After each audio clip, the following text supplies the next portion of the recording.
की जान बचाने के लिए जो जरूरी था मैंने वही किया।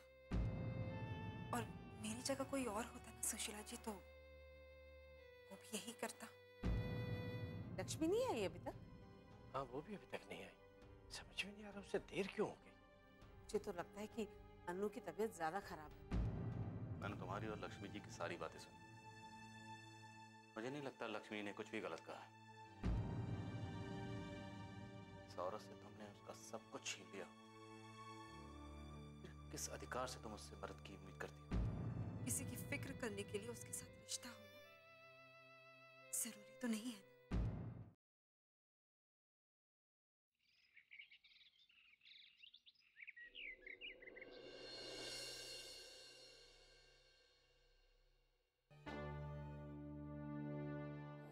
माँ तो उसके लिए तरह तरह के पकवान बना रही है और दादी दादी तो उस पर अपना सारा प्यार लुटा रही है। पापा को तो ऐसा लगता है जैसे उसी के आने का इंतजार था। उसके अलावा उनको और कुछ दिखाई नहीं दे रहा है। अभिमान, देखो बेटा,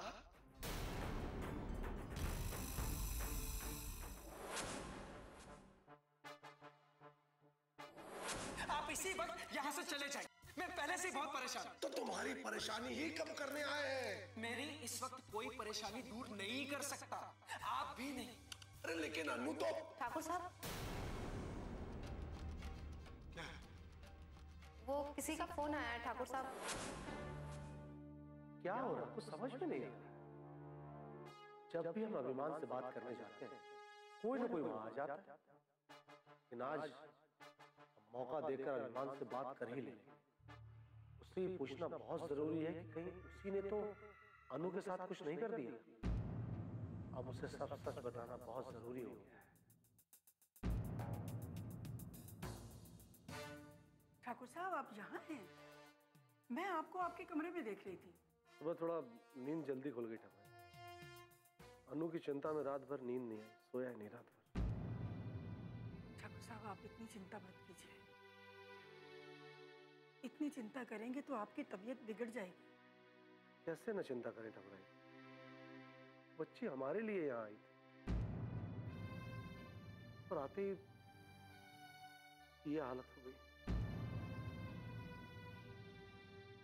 हमसे देखा नहीं जाता। अब कैसी है अनु? बाबूजी अब वो ठीक है, बल्कि उसे होश भी आ गया था, इसीलिए हम लोग घर चले आए थे। भगवान का लाख लाख शुक्र है। अगर उसे कुछ हो जाता ना ठकुराई, हम अपने आप को कभी माफ नहीं कर पाते। बाबूजी, अब तो आपकी चिंता खत्म हो गई ना? पता है माँ जी, बाबूजी अनु की चिंता में खाना भी नहीं खा रहे थे। अरे ऐसे क्यों किया आपने ठाकुर साहब? इससे तो तबीयत खराब हो जाएगी। ठकुराइन, तुम्हारी ये जो बहू है ना, इसने हमें भूखे नहीं रहने दिया, जबरदस्ती खाना खिलाकर छोड़ा। हालांकि इससे पूछो खुद इसने खाया है कि नहीं खाया। अनु की हालत इतनी खराब थी माँ जी कि मेरे गले से भी खाना उतरा ही नहीं।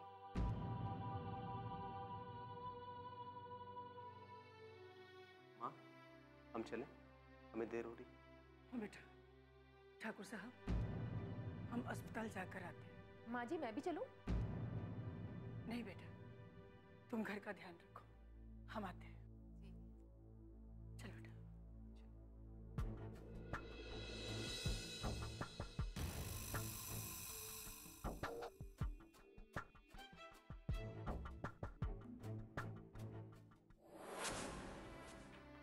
नर्स, फाइल दिखाओ।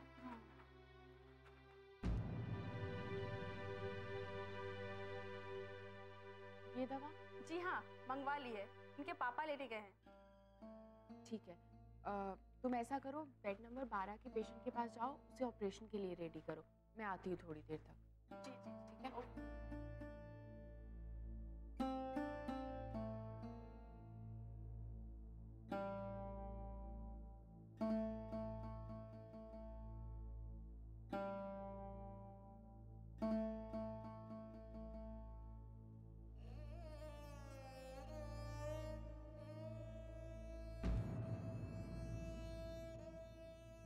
डोंट वरी, अब आपकी तबीयत एकदम ठीक है।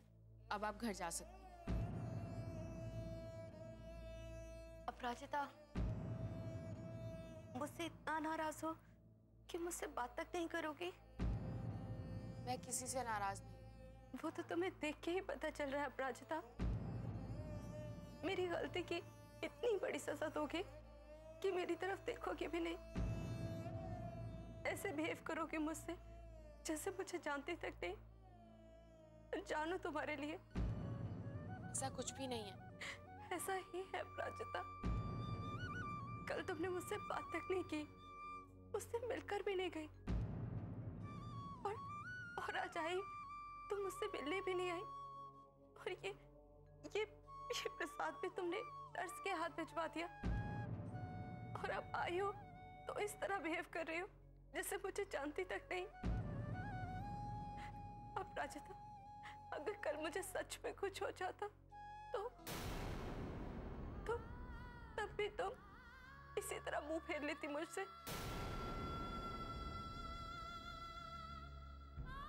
प्लीज दी, ऐसे मत बोलिए, ऐसे मत बोलिए।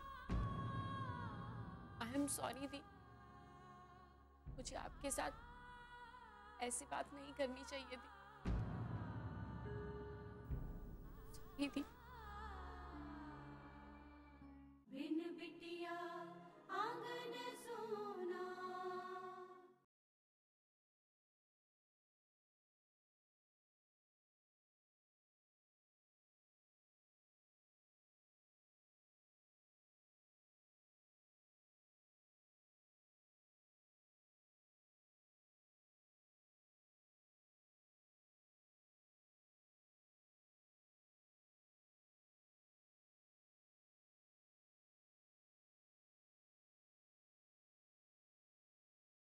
बिन बिटिया आंगन सोना।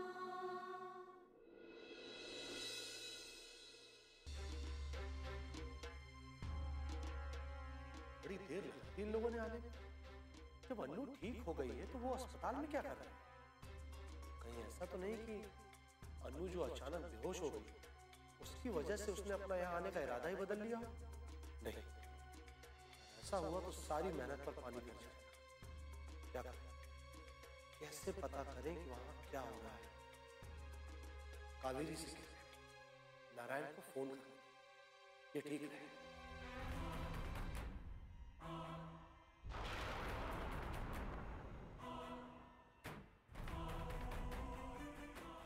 दादाजी,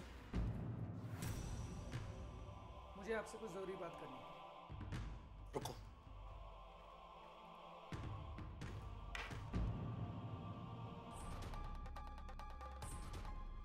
बेटा, हम भी तुमसे बात करना चाहते थे, लेकिन कुछ नहीं दादाजी। आप मुझे बताइए, आपको मुझसे ऐसी क्या बात करनी है जो किसी के आने पर आप मुझसे बोल नहीं पाते? इस वक्त पापा और दादी भी यहाँ नहीं, माँ रसोई में काम कर रही है। आप मुझे बताइए कि बात क्या है। बेटा, हमने हमेशा तुम्हें बताने की कोशिश की, लेकिन हर बार कोई ना कोई बाधा आ जाती थी। लेकिन आज हमने सोच लिया कि आज हम तुम्हें बता के रहेंगे। ये सब कुछ जो देख रहे हो ना तुम, अपराजिता और लक्ष्मी से माफी मांगना, अन्नू के लिए इतना लाड़ प्यार, ये बीमारी, लकवा है, गिर जाना, बेहोश होना, ये जितना कुछ चल रहा है ना, ये सब ड्रामा है, सब झूठ है। क्या? हाँ, ये सब झूठ है बेटा। लेकिन दादाजी, ये सब करने की आपको क्या जरूरत आन पड़ी थी? क्योंकि हम लक्ष्मी और अन्नू से बदला लेना चाहते हैं। तुमने तो सुना ही होगा, बकरे को हलाल करने से पहले उसे खूब खिलाया पिलाया जाता है। बस यही समझ लो, इसीलिए इतना प्यार दिखाना पड़ रहा है हमें अन्नू के लिए। इसीलिए हम चाहते थे कि वो हमारी हवेली में आए। लेकिन बदला लेना था तो उसको इस घर में लाने की क्या जरूरत थी? जरूरत थी बेटा, जरूरत थी। उसे अपनी आंखों के सामने हर पल तड़पता हुआ देखने के लिए जरूरत थी। घुट घुट कर मरते हुए देखने के लिए जरूरत थी। अपनी आंखों के सामने उसे तड़पता हुआ देखना चाहता था। हम यहां वार अन्नू पर करेंगे और वहां लक्ष्मी घायल होगी, वो तड़पेगी। तब उसे पता चलेगा कि हमारे गांव में आकर हमारी बेइज्जती करने का क्या परिणाम होता है। अगर ऐसी बात थी तो आपने ये बात मुझे पहले क्यों नहीं बताई? बेटा, हमें लगा हमारी योजना बहुत जल्द सफल हो जाएगी, हम कामयाब हो जाएंगे और तुमको बता देंगे। लेकिन यहां बहुत समय लग गया। इन लोगों लोगों का, घर वालों का मन पिघलाने में बहुत समय लग गया और बस बात कहते कहते रह गया। लेकिन अब तुम्हें बताना जरूरी हो गया था, इसलिए हमने बता दिया।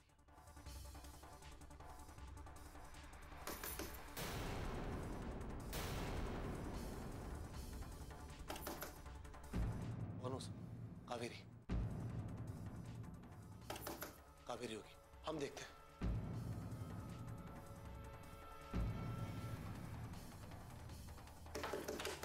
बाबूजी। क्या हुआ बहू? बाबूजी, मुझे किसी की आवाज सुनाई दे रही थी। आप किसी से बात कर रहे थे? नहीं बहू, यहां तो हमारे अलावा कोई नहीं है। नारायण और महेंद्री भी बाजार गए हुए हैं। फिर मुझे कैसे सुनाई दे रही थी? कई बार ऐसा भ्रम हो जाता है बेटा। मुझे, मैं कसम खा के बोल रही हूँ, मैंने किसी की आवाज सुनी यहाँ पे। अब बहू, तुमसे क्या छिपाना, हवेली में जो कुछ हो रहा है उसको लेकर मैं बड़ा परेशान रहता हूँ। चिंता के मारे नींद नहीं आती बहू, इसलिए अपने आप में ही बड़बड़ाता रहता हूँ। तो शायद तुमको लगा होगा कि कमरे में कोई है। हम अपने आप से ही बातें करते रहते हैं बहू। हाँ, लेकिन तुम यहाँ क्यों आई थी? वो खाना लग गया है बाबूजी, वो मैं आपको बुलाने के लिए आई थी। अच्छा अच्छा अच्छा, तो चलो बहू, फिर हम आते हैं थोड़ी देर में। हाँ, तुम चलो जी।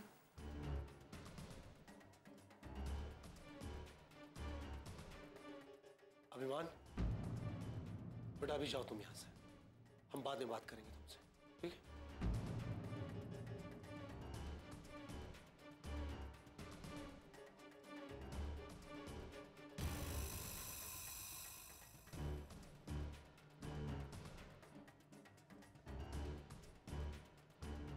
बिन बिटिया आंगन सोना।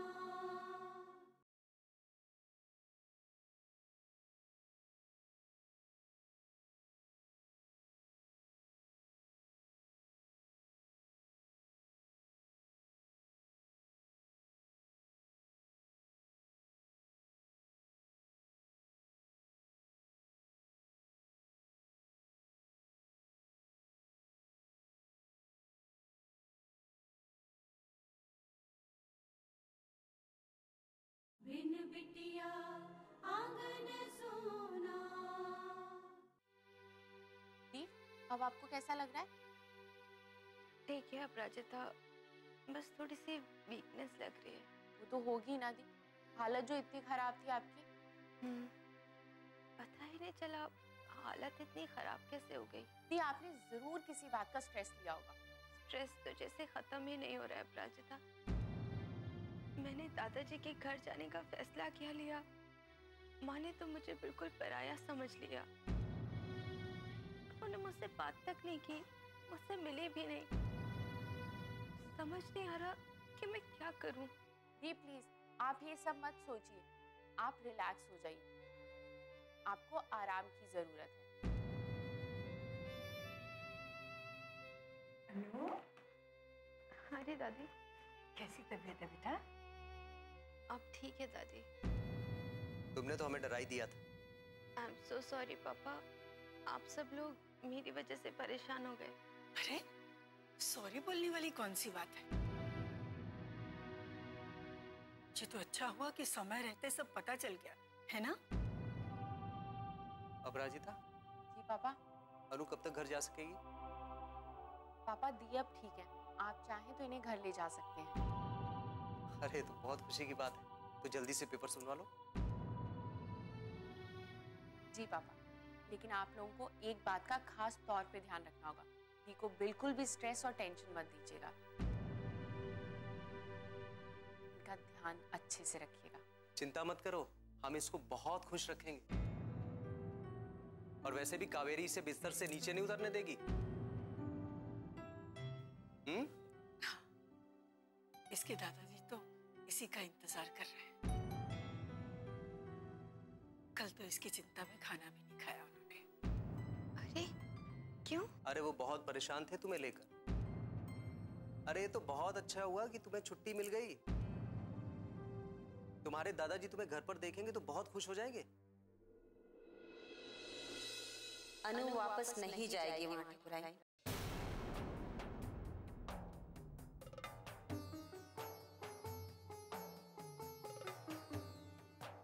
अपने मन से ये बात निकाल दीजिए, अनु अब वापस वहां नहीं जाएगी।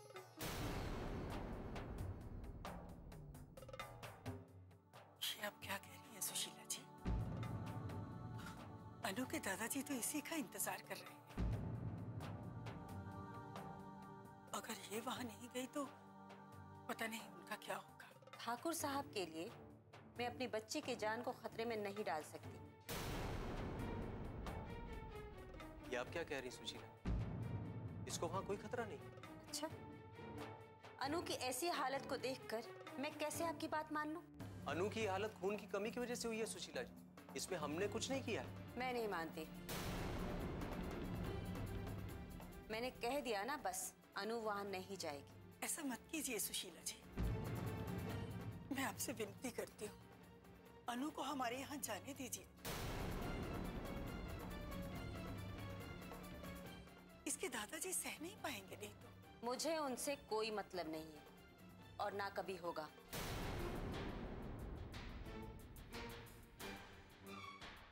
अनु ने एक बार वहां जाने की नादानी कर ली, पर अब नहीं। अब अनु हमारे साथ हमारे घर जाएगी। माँ, आप ऐसा क्यों कह रहे हैं दादी से? तो और क्या कहूं मैं? इन्हें तो मुझे बोलने का मौका ही नहीं देना चाहिए था।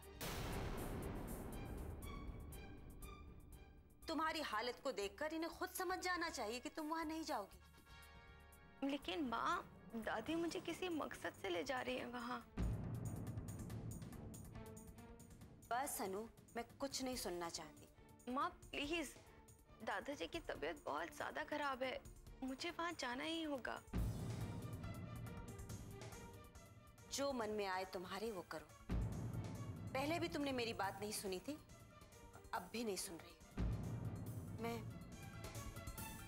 मैं होती ही कौन हूं?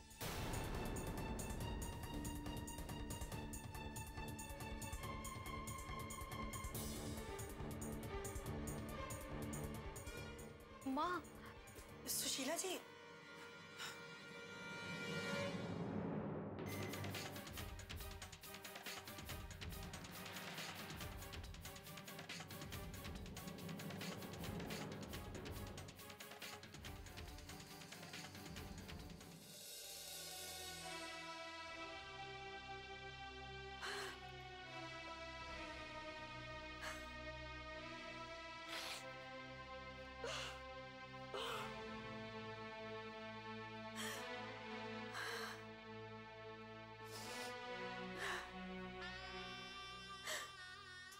सुशीला जी, मैं आपकी नाराजगी अच्छी तरह समझ सकती हूँ। देखिए, आपकी बेटी को आपसे दूर करने का हमारा कोई इरादा नहीं है। वो हमारे घर की बेटी है, लक्ष्मी है हमारे घर की। उसके शुभ कदम हमारे घर में रहेंगे तो हमारे घर पर आने वाली विपदाएं टल जाएंगी। हमने कुछ दिनों के लिए उसे अपने पास बुलाया है, पर इसका मतलब ये नहीं है कि हम आपसे आपकी बेटी छीन रहे हैं। बिन बिटिया आंगन सोना।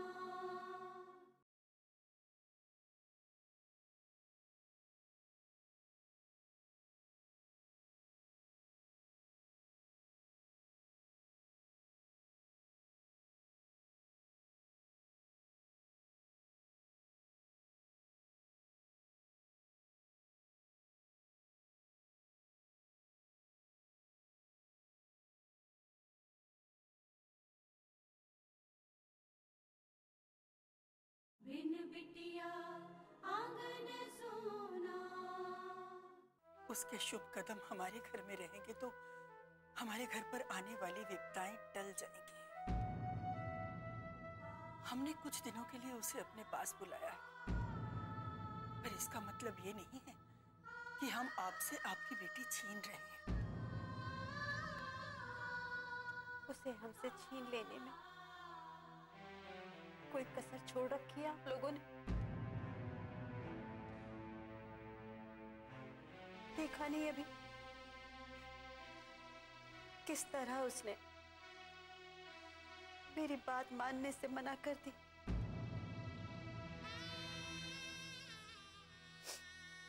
पहले भी करती थी, आज भी उसने यही किया। नहीं ठाकुराइन, अब मेरी अनु मेरी नहीं रही। अब अनु आपकी हो गई है, आप लोगों की हो गई है। अपने वश में कर लिया आप लोगों ने उससे। नहीं सुशीला जी, आप इस तरह का इल्जाम हम पर मत लगाइए। आपकी अनु आप ही की है और आप ही की रहेगी। मुझे झूठी तसल्ली मत दीजिए। सच मुझे साफ साफ दिखाई दे रहा है कि आप लोगों के लिए अनु आज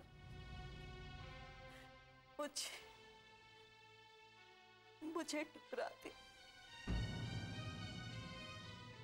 आप अनु को गलत समझ रही हैं। असल बात तो ये है कि अनु बहुत ही अच्छे दिल की लड़की है। वो सिर्फ हमारी मदद करना चाहती है, बस। उसी भोलेपन का तो फायदा उठाया है आप लोगों ने।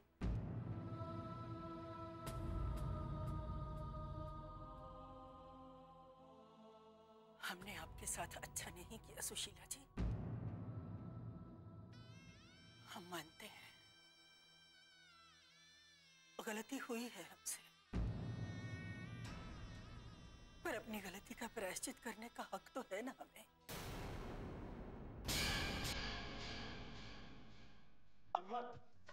तुम कहाँ जा रहे? मुझे यहाँ ना रोके तो सबके लिए अच्छा होगा दादाजी। मुझे ये सब नाटक देखा नहीं जाएगा।